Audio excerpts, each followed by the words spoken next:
You lose, big guy.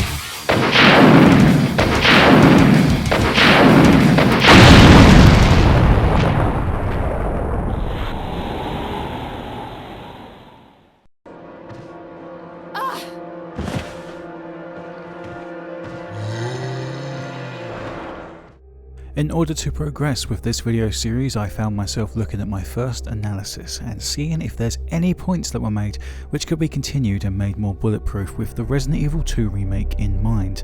That's not something that's happened.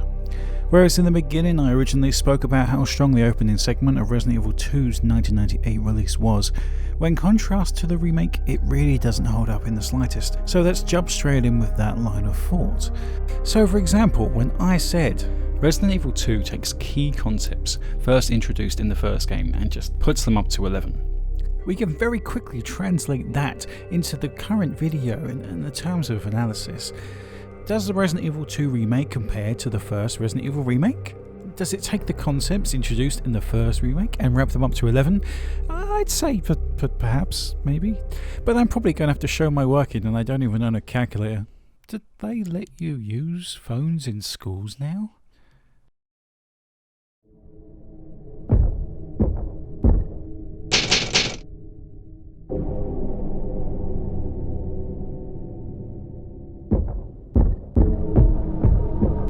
Freeze! Who are you? What are you doing here? Hold your fire! It's good to see you're still among the living. Sorry about that. Now I know what you're thinking, so I'll quickly stop you there. The intro to the Resident Evil 2 remake is quite scary and I am going to revisit that momentarily. Right now I just want to focus on the streets, which comes after the very quick intro that's made in the Resident Evil 2 remake. The original opening of Resident Evil 2's 1998 release was designed to scare you, to frighten you, and to show you how fierce an enemy a simple zombie can be. The roads twist and turn and really give you a solid idea of how fucked everything is. In the remake though, the zombies don't really chase you, they kinda just get bored and wander off. If you get too close, maybe they'll notice, but otherwise they stay inside their own little zone, unable to move around. Whereas in the original title, 7 zombies that would straight up follow and kill you were established. In the remake, there seems to be 20, maybe even 25, just kinda there. Some will aggro, some won't. You can easily outmaneuver them by just simply walking backwards and not even paying attention to your surroundings. What does it matter? They're basically just set dressing. They're there to make it look like they're a threat, but that's it. What's the point of this section if they were going to butcher it completely? To add to that, this whole section is over in mere minutes, with you arriving almost instantly to the police station itself, instead saving the section where you leave the police stations till later on. Again, this in no way should be easy. Taking one of the hardest video game intros in any game and making it as easy as this is a sin and a huge negative point on our scoreboard of remake versus original. But is it fair to contrast Resident Evil 2's 2019 release with the original release? Because after looking around, that seems to be all I've seen recently. And that's good, I like that. It makes sense. But to really look into things and truly contrast this title against its original release, I think that we need to take a few things in a different direction. Instead of viewing Resident Evil 2's 2019 remake as a remake, I think we should look at it for what it really is. The sequel to the first Resident Evil remake. Creating a whole new timeline, consisting of just remakes, starting with the first Resident Evil remake, giving us a whole new timeline of Resident Evil 1 and 2, standing alone. Jill, any clues? No, but something's wrong with this house. This hall is dangerous. Maybe it's better to secure our escape route. The best example of taking a concept that was introduced previously and sizing it up would be to look at the Megalodon boss battle that was present in the first remake. Here we see a giant shark, something that I'm incredibly terrified of. Now I'm going to do something even more ridiculous and turn this 2-way comparison into a 4-way comparison. Just watch me. When you take the shark battle from the first title, released in 1996 exclusively for the PlayStation Entertainment System and later released for other consoles and PC, in comparison to the shark battle from the first Resident Evil Remake, released exclusively on the GameCube and then ported to other consoles and PC, you end up with something incredibly different indeed. In the first title you see that the sharks are small, meaningless, insignificant, they aren't a threat in the slightest. You take that shark in the Resident Evil Remake, you see they're gigantic, terrifying, and actually one of the scarier moments in the entire game. The entire section, you see, is set to a timer, where if you spend too long in the water, no matter how many shots you fire, you fucking die. Straight up, dead. Now that, my friends, is a success. Now with that in mind, let's take a look at the alligator scene in Resident Evil 2, one of the cooler boss fights in this game and something pretty interesting in the different ways that it plays out. Sure, you could run around, take shots at this big beautiful bastard and even end up getting eaten for your trouble.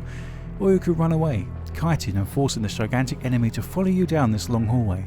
Alternatively, if you choose not to kill the alligator, he'll remain alive for the rest of your future playthroughs on this timeline and save file of events. Now then, let's compare that now to the alligator battle from the Resident Evil 2 remake. Ugh. You sure this is the right way? Unfortunately. Wait there.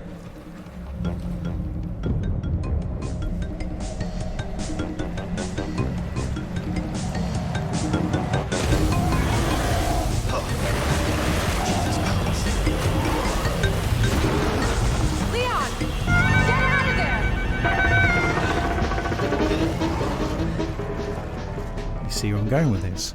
It's a long corridor, which you are forced to run from side to side as it follows you, which then leads you to firing a single shot and destroying the alligator once and for all. There's no real battle here, there's no real challenge, you can't even fight him as Claire.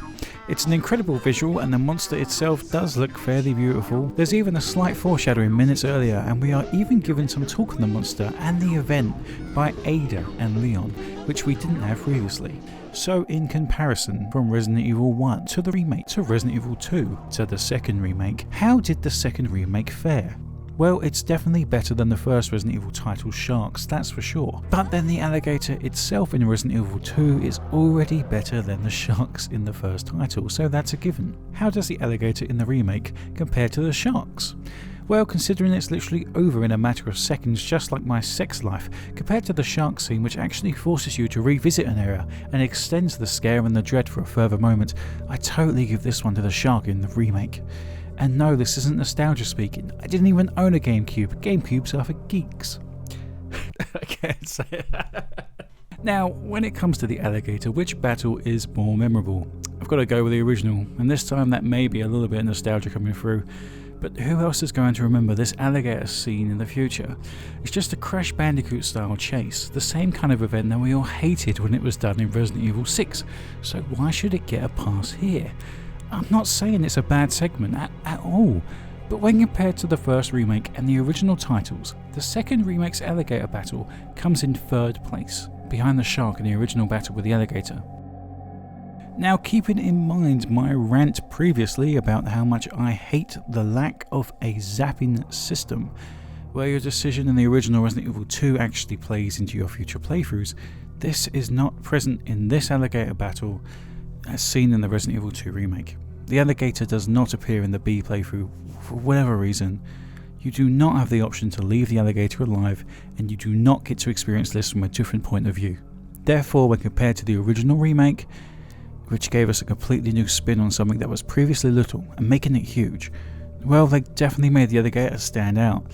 But the fact that after finishing Claire A, I still had no idea where the alligator was, or even in the story as a whole, that to me is a failing grade. I suppose you want to keep the two gameplay sections being different from one another, and this is a great way to do it.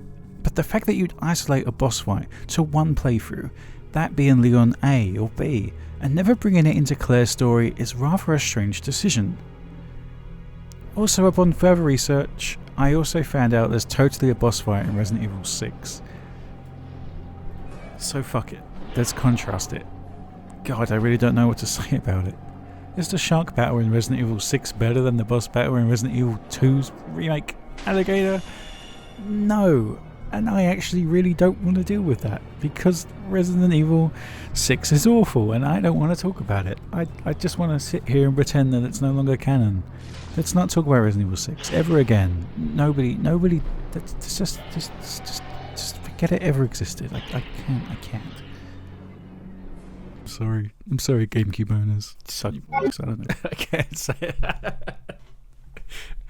If I had a GameCube, I'd probably just use it to play Twin Snakes and Resi 2 and 3. And I hate Twin Snakes now, so what does that tell you?